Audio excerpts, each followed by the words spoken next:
C'est le phénomène du basket féminin de ces dernières années.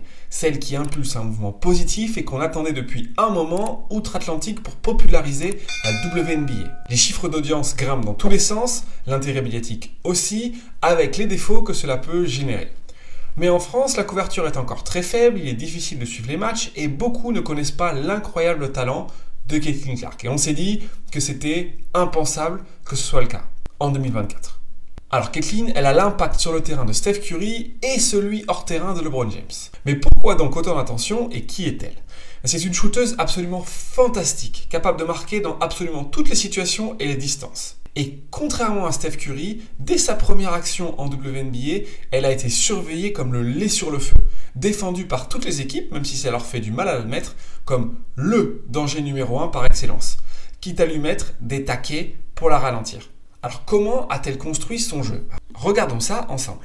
Sa capacité numéro 1 autour desquelles elle a construit son jeu, c'est celle de mettre des tirs dans absolument toutes les distances. En contre-attaque, alors qu'est-ce que font ses coéquipières ? Elles vont la chercher parce que même d'aussi loin, ce qu'on pourrait qualifier de la ligne à 4 points en NBA, celle qu'a popularisé Stephen Curry, c'est pas un problème pour elle, c'est sa zone. Après, ce qu'elle cherche à faire, c'est vraiment des tirs après dribble à gauche. Elle fait ce petit dribble devant et quand elle voit que les équipes sont loin, peu importe la zone, elle envoie. C'est sa zone de confort. Donc quand elle est en transition, les équipes ont tendance à se jeter sur elle parce que si jamais on a cette distance-là et surtout qu'on défend comme ça en ouvrant la gauche avec l'ouverture des hanches et qu'on la laisse un minimum d'espace, vous pouvez oublier, elle a déjà fait son petit dribble, son step back et mis le tir. Elle rend l'impossible facile, elle fait des choses absolument incroyables, peu importe les situations qu'on soit collé sur elle. Et en plus, elle met des tirs dans des moments importants, clutch. Donc ce qui se passe, c'est que les équipes essaient d'être agressives sur elle, de la pousser, de la tenir, de la forcer à driver. Mais on a l'impression qu'on l'a tenue, sauf que contrairement à toutes les autres joueuses, elle est capable de faire le pas en plus, comme ce que Victor Wembanyama a apporté en défense. On a l'impression qu'on peut tirer, qui ne va pas nous contrer, et pourtant il peut nous contrer. Elle, c'est la même chose. On a l'impression qu'elle ne peut pas tirer, et pourtant elle est capable de tirer. Son vrai mouvement, c'est celui-là. On va le voir où elle attaque, elle ralentit, ce petit dribble devant, est-ce qu'il y a l'espace ? Non, je réattaque, je suis passé, alors là je peux placer le step back. C'est vraiment magnifique, c'est fluide, c'est élégant, et puis c'est surtout très très efficace. Alors même quand on la prend tout terrain comme ça, il faut être attentif parce qu'elle est capable de s'arrêter facilement, même à pleine vitesse, pour mettre son tir, et il n'est pas que à gauche qu'il est très dangereux. Alors forcément, comme c'est son arme numéro 1, les équipes ont tendance à se jeter sur elle, et c'est là qu'on lui ouvre le cercle. Et donc elle est en train de développer cette partie-là de son jeu, on la voit se mettre sur son step back à gauche, feinter, on se jette, elle réagit très rapidement pour passer la balle et couper, puisqu'on ne peut pas être et sur le tir et sur la coupe. Une autre arme au couteau suisse, c'est je feinte le step back, je réattaque si en transition les joueuses ne sont pas organisées pour que je puisse faire la passe et couper. Et ensuite elle trouve ses shooters. Elle ouvre tellement de choses à tout le monde, c'est aberrant. Là encore on l'a vu, feinte de step back, les filles se jettent sur elle et elle peut réattaquer. C'est vraiment son arme et son contre. Elle revient, elle regarde, elle a la bonne hésitation pour faire hésiter la défenseur qui a tendance à se jeter sur sa main gauche. Et donc elle peut réattaquer sur sa main droite pour aller au cercle ou provoquer des fautes. C'est loin d'être la fille la plus rapide du championnat, mais sur des espaces ouverts comme ça, c'est quand même assez incroyable d'oublier une fille avec autant de talent, et pourtant ça arrive. Alors sur jeu placé, quand elle pose des écrans et qu'elle part sur sa main droite et qu'on change, ici c'est une intérieure qui va défendre sur elle, on a intérêt de vraiment la bloquer sur sa main droite parce que quand on est au niveau de son épaule, elle est facilement capable de déborder et d'aller au cercle. Et il faut être haute pourtant parce que sinon elle va tirer. Donc c'est un peu le casse-tête avec elle. On va revoir cette action parce que c'est intéressant. L'écran est très bien positionné par en dessous. Donc on vient aider, mais il y a également l'aide de la fille qui a son attaquante dans le corner. Donc elle va revenir, Caitlin elle va ralentir, s'arrêter, la faire repartir pour ensuite réattaquer l'espace. Donc comme c'est le danger numéro 1, ce qui se passe c'est que les équipes, comme elles n'arrivent pas à l'attraper, viennent dans les aides et elle a une qualité de passe, on le verra tout à l'heure, absolument incroyable. Elle ne manque jamais un timing et une de ses coéquipières. On va revoir encore une fois la feinte d'attaquer vers la gauche, on part à droite. Elle a la finition également, même si elle manque un petit peu de finition sur sa main gauche, côté droit, elle est impressionnante.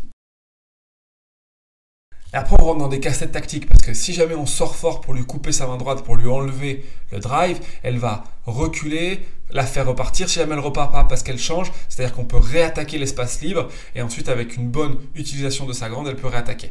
Là, elle a feinté, la faire venir, elle n'est pas repartie, mais les grandes ne sont pas aussi mobiles qu'elle. Elle lui a ouvert l'espace sur sa main droite, donc elle va réattaquer et ensuite elle ralentit, les aides arrivent et elle trouve ses shooteuses autour. Elle est dans une équipe où il manque de qualité un peu de tir, donc les autres ne sont pas capables d'utiliser ce qu'elle génère, mais elle donne à manger dans son équipe à absolument tout le monde. Et puis, quand sur des défenseurs un peu plus vite, où elle a du mal à passer, c'est pas la plus explosive de toutes. Par contre, elle est capable de bien utiliser son corps pour driver, feinter, rester au contact et ensuite se rapprocher du cercle pour aller au cercle ou si jamais il y a une aide qui arrive, la donner à une shooteuse.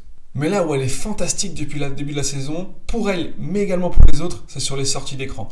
C'est là qu'elle ouvre les meilleurs tirs avec le meilleur pourcentage parce que même si elle est capable de mettre beaucoup de loin, on l'a vu, c'est des tirs qui sont très difficiles à bas pourcentage. Donc forcément, son équipe essaie de lui ouvrir plus de catch and shoot. Mais elle est tellement défendue qu'on va voir cette situation où elle va remonter sur un écran. Sa défenseur a peur d'être en retard, donc elle indique à la coéquipière qui est dans le coin « Viens m'aider », mais ensuite elle la voit, donc elle se jette à deux. Regardez cette image, c'est absolument incroyable. Il y a une autre fille dans son équipe qui a un demi-terrain de libre simplement parce qu'elle vient sortir d'un écran. Ça, c'est l'impact Caitlin Clark. Alors là, on va la voir quand elle est sous le cercle. Attention pour tout défenseur, danger c'est qu'elle va sortir de l'écran et ensuite, si on ne veut pas lui laisser l'espace, on est obligé de la suivre. Si la grande est basse, parce qu'elle ne veut pas changer, on lui ouvre son tir, que ce soit en catch and shoot ou sur sa main gauche. Une des solutions, ce serait d'être beaucoup plus haut sur les sorties d'écran, comme on l'a vu tout à l'heure sur les écrans simples, mais en même temps, c'est difficile à exécuter pour les grands, ils sont moins habitués, et là on voit, on suit, ça lui laisse un espace énorme pour tirer.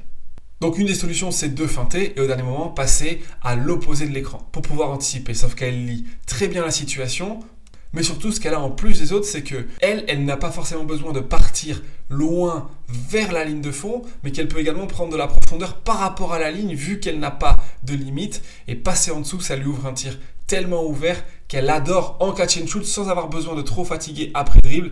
C'est plutôt des tirs qu'on aurait tendance à conseiller d'éviter pour elle aux autres équipes. Alors sur les sorties d'écran comme ça, une des façons de défendre, si c'est pas de suivre et de passer en dessous, c'est de faire ce qu'on appelle un top lock, c'est-à-dire de se jeter sur elle et de lui couper complètement l'accès à la sortie d'écran. C'est quoi la limite de ça? C'est qu'on lui laisse la coupe vers le cercle ou alors simplement un autre espace libre. Regardez tout cet espace qu'il y a dans le coin, donc elle est libérée, on se jette sur elle et même si la défense est plutôt très bonne, elle va mettre son énorme step back. Une autre façon de défendre, c'est de venir se jeter avec la défenseur de celle qui fait la passe. Ce qui veut dire qu'on est à deux sur elle, mais si on coupe dans l'espace, dans le dos, et elle ne rate jamais ce genre de passe, on va trouver des choses ouvertes, même si ici elle se fait contrer. Tactiquement, c'est magnifiquement joué. Et puis sur la sortie d'écran, la grande est plus haute, comme on l'avait dit tout à l'heure. La balle lui arrive, elle revient. C'est une passe qui semble difficile avec le trafic, mais elle est tout à fait en capacité de le faire. Et donc on parlait tout à l'heure de la possibilité de faire sortir les grandes. On va avoir une situation ici pour lui limiter les espaces. Ça veut dire qu'on lui ouvre par contre les espaces à l'opposé, qu'on la laisse réattaquer et qu'on la laisse trouver les autres. Elle est tombée dans l'équipe la plus faible de la ligue, c'est la loi de la draft. Et quand on voit la quantité de tirs ouverts qu'elle donne à ses coéquipières, on se dit que dans le futur, il faudra des shooteuses. Une autre qualité absolument fantastique qu'elle a, c'est sa qualité de passe. Elle met toujours la balle où il faut, comme il faut, dans les bons timings, notamment sur les transitions. C'est des passes qui sont vraiment difficiles, notamment car ici, elle ne courait pas vraiment dans le bon couloir, mais que ce soit en distance ou en précision, elle a tout ce qu'il faut.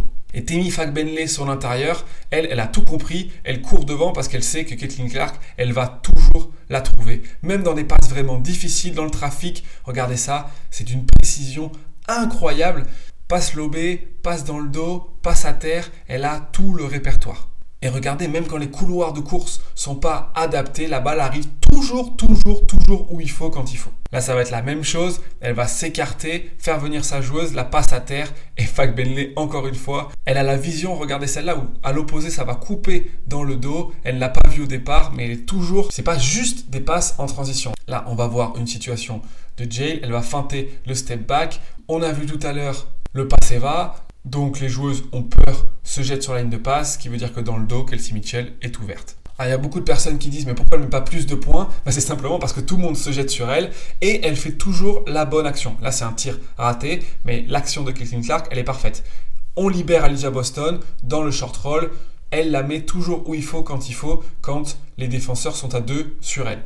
La capacité de passer derrière le défenseur. Et puis là, encore une fois, la passe va être magnifique dans la notion d'espace, de timing. Tout est parfait. C'est une passeuse incroyable. Elle y arrive même dans les situations où il n'y a que peu d'espace. On la voit, elle se jette, elle est dans le coin, il y a une prise à 2. Elle arrive à mettre la balle où il faut, quand il faut. Quel talent! Une des premières choses qu'il va falloir qu'elle développe, c'est dans l'explosivité, mais également dans le dribble. Elle se fait parfois toucher les ballons quand on lui rentre dedans, comme ça. Elle a tendance parfois à se relâcher. Elle dépense également beaucoup d'énergie, forcément pour 1, s'ouvrir et 2, ouvrir ses coéquipières. Ce qui fait que parfois, dans les contacts, comme ça, quand on se jette, elle a du mal à faire la bonne action.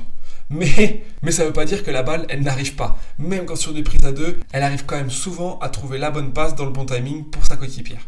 Sur les prises à 2 très agressives, comme ça va être le cas ici, quand elle arrive à avoir un petit peu d'espace, ensuite elle trouve. Par contre, il y a des moments où elle manque un peu de coffre. Et quand on se jette sur elle avec beaucoup d'agressivité pour lui casser des bras, parfois à la limite de la régulière, elle est encore un petit peu soft et elle perd des ballons justement parce qu'elle recule sur la pression plutôt que de l'attaquer un peu plus. Elle a tendance parfois à se reculer. Mais qui peut lui en vouloir? Parce qu'on a vu des équipes également lui rentrer dedans, lui attraper les bras, la pousser, la mettre par terre. C'est d'ailleurs une des raisons pour lesquelles il y a eu beaucoup de polémiques, c'est cette action avec Kennedy Carter. On cherche vraiment à l'impacter physiquement. Alors ça veut dire que même pour recevoir la balle, on la tient, on la pousse comme ici. Et c'est le souci d'être la cible numéro 1. Une des choses les plus importantes, c'est que quand elle n'a pas son tir, elle a tendance à s'arrêter un petit peu et à chercher des solutions. Certainement, c'est aussi pour économiser de l'énergie, mais elle a commencé à développer les coupes dans le dos, notamment dans des espaces, pour réussir à trouver des points faciles. Et puis on va terminer par quelques images qui montrent parfaitement l'impact de l'effet Caitlin Clark. C'est-à-dire que les autres équipes ne se préoccupent parfois que d'elle. Et alors c'est pas marqué sur le box score, mais ce panier-là, il vient exclusivement d'elle. Alors qu'elle n'a rien fait. Alors pourquoi? Sur cet écran-là, on est en protection. Donc la grande est censée se reculer pour empêcher la porteuse de balle d'aller loin. Sa défenseur est derrière. Donc normalement, on est censé faire venir la joueuse de Caitlin Clark pour retarder le rôle et éviter qu'elle soit toute seule. Regardez tout l'espace qu'il y a pour elle. Or, c'est Caitlin Clark. Donc sa défenseur, elle ne vient pas aider. Ce qui fait que l'aide vient de l'opposé en retard et que la grande, elle peut marquer avec beaucoup de facilité. On va voir un autre exemple ici où on a une attaque, main gauche, elle passe à côté de la joueuse de Caitlin Clark. Venir fermer, ce serait l'idéal pour l'empêcher d'aller au cercle, mais pourtant, elle n'y va pas. Et donc ça, c'est un lay-up parce qu'il y a l'espace laissé par Caitlin Clark. Là aussi, c'est la même chose, on se concentre sur elle, on ne fait que la regarder, et donc les autres trouvent des points faciles. Là, elle coupe dans le dos, la joueuse vient aider, celle qui défendait sur elle vient aussi sur elle, ce qui veut dire qu'on laisse un tir ouvert. Là, on a un pick and pop pour une joueuse qui est capable de mettre des tirs. La défenseur est à côté, mais elle choisit de la laisser tirer par peur de donner la balle à Caitlin Clark. Alors, c'est forcément accentué par le niveau de jeu de ses coéquipières, mais l'équipe d'Indiana a le temps de grandir. Ce qui est sûr, c'est que c'est une joueuse absolument fantastique, grâce à une capacité hors norme à mettre des tirs, à attaquer, et c'est une passeuse incroyable. On a hâte de voir la suite de la carrière et on espère que ça donnera la plateforme médiatique de support, d'appui, de suivi que les femmes basketteuses méritent depuis bien longtemps et n'ont toujours pas. C'est la fin de cette vidéo d'analyse, on vous remercie de nous avoir suivis et à bientôt pour une prochaine vidéo. Ciao ciao.